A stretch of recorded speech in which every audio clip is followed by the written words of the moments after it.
Regarde, observation, on va regarder premièrement le visage. Donc, on regarde s'il y a des asymétries. On regarde aussi le menton, il est placé où. Juste comme ça. Bon, Marc, rapidement, semble être un petit peu en translation là, vers sa droite au niveau cervical ici, là, dans cette zone-là. Puis, faites une petite inclinaison là, mini là, à gauche. Fait que de regarder ces petits détails-là va vous donner une idée de, bon, OK, est-ce qu'il est plus placé ici parce qu'il manque d'extension ou quoi que ce soit. Fait qu'après ça, prenez ça en note, ça vous donne une petite piste.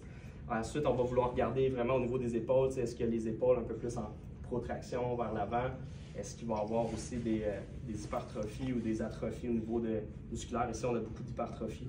Donc, c'est bien. C'est bien.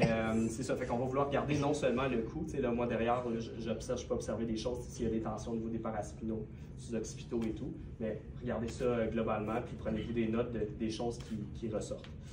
Ensuite, pour la mobilité active, on va demander au patient de premièrement tourner la tête à droite, c'est qu'on va faire tous les mouvements actifs comme ça ici. Moi, ce que je vais faire habituellement, je me place devant le patient, là, je vais vous le montrer en arrière juste pour que vous puissiez voir, mais je vais venir créer une surpression cervical haut, cervical moyen, cervical bas, pour juste avoir un screen de qu'est-ce qui se passe, c'est quoi qui est le plus raide sous mes mains. Après ça, côté gauche, même chose ici, fait que surpression, fait que la façon que je le fais, c'est vraiment devant le patient. Je viens chercher ça ici, moyen, inférieur pour avoir un feeling de ce qui se passe là. Si le patient fait une rotation du genre comme ça, je vais vouloir, là, clairement, il y a une compensation parce qu'il n'est pas capable d'aller chercher une rotation pure, mais je vais vouloir corriger ce qu'il est en train de faire, le ramener ici. Est-ce que ça crée une douleur? Est-ce que ça diminue les symptômes?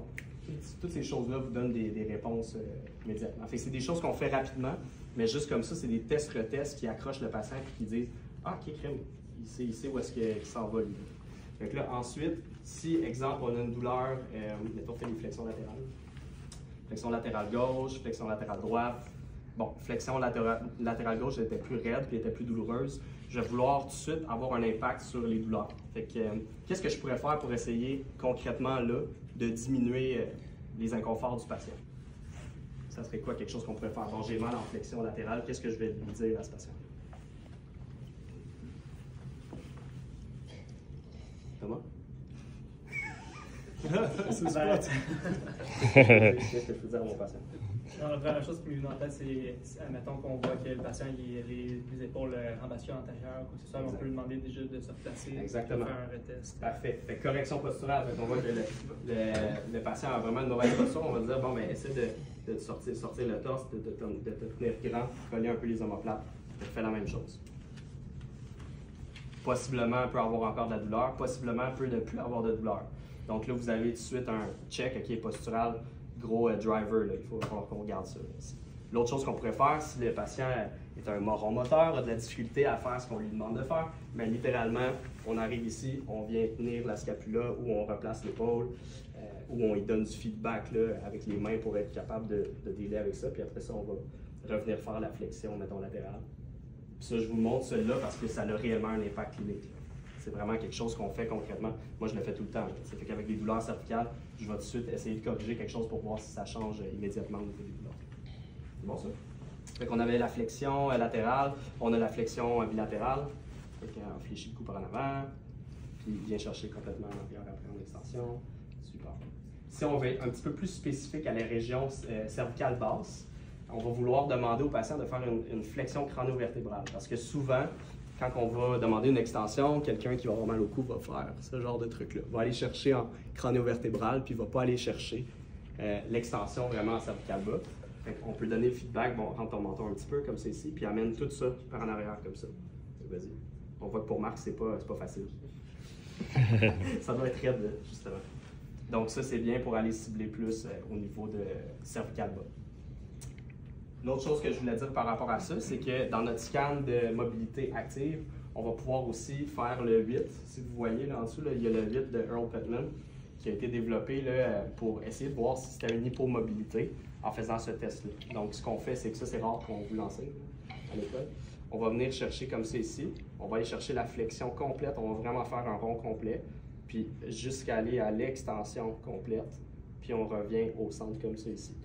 Si le patient sent une douleur, exemple, dans ce cadran-ci, mais là, on va vouloir repartir dans l'autre sens, repasser par le même cadran, puis voir si c'est la même chose. Si c'est la même chose, ça nous indique possiblement qu'il y a une hypomobilité à cet endroit-là dans ce cadran-là. Fait que, plus souvent qu'autrement, ça va arriver en extension unilatérale. C'est un outil que vous pouvez aller chercher. Donc, le test complet ressemblerait à ça. Fait qu'on vient chercher ici, là, flexion latérale, extension complète, on revient au centre. Je vais faire l'autre côté, je vais faire la même chose, flexion complète, comme ça ici. Je guide avec ma main, je ne fais pas de surpression. Je vais juste guider pour m'assurer qu'il y ait toute la mobilité. Puis ensuite, je vais repartir dans l'autre sens. On va faire la même chose comme ça ici. On revient au centre. Puis on s'en va en arrière. Et on s'en va ici. T'es correct, Marc? Oui. Toujours demander au patient s'il va bien. Donc, parfait.